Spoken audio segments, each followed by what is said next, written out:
There is a civil society organization engaged in human rights advocacy. At an initial stage, isolated statements begin to appear online describing this organization using a specific label.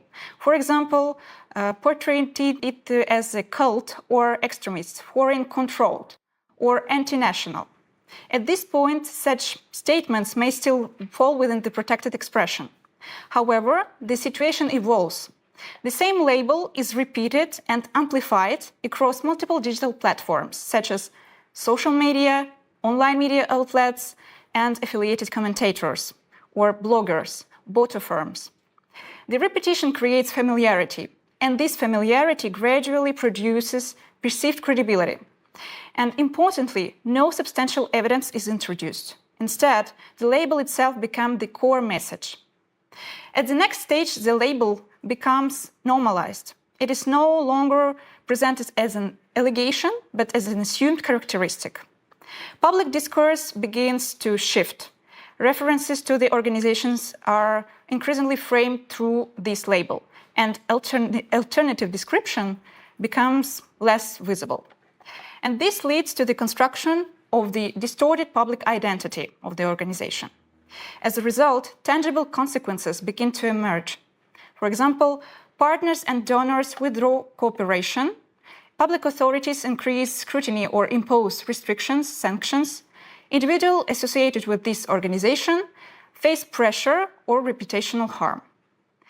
And at this point, the impact is no longer abstract. The organization's ability to operate, associate, and participate in public life is materially affected. And from a legal perspective, this scenario illustrates how labeling, when embedded in a systematic disinformation process, may engage multiple protected rights. The rights to reputation as a part of private life. The freedom of association, where the organization's functioning is impaired.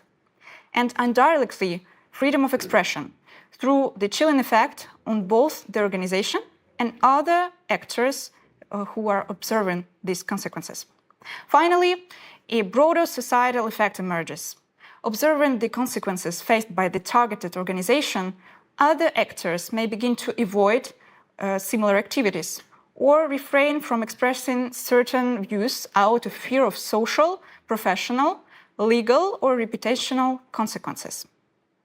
This is known as the chilling effect, a situation in which people start limiting their own behavior or speech, not because something is formally prohibited, but because the perceived risks become too high.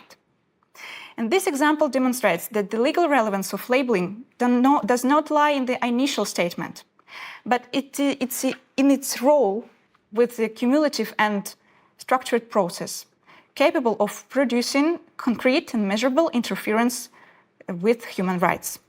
In this sense, disinformation combined with labeling is a structural challenge to democratic society and systems.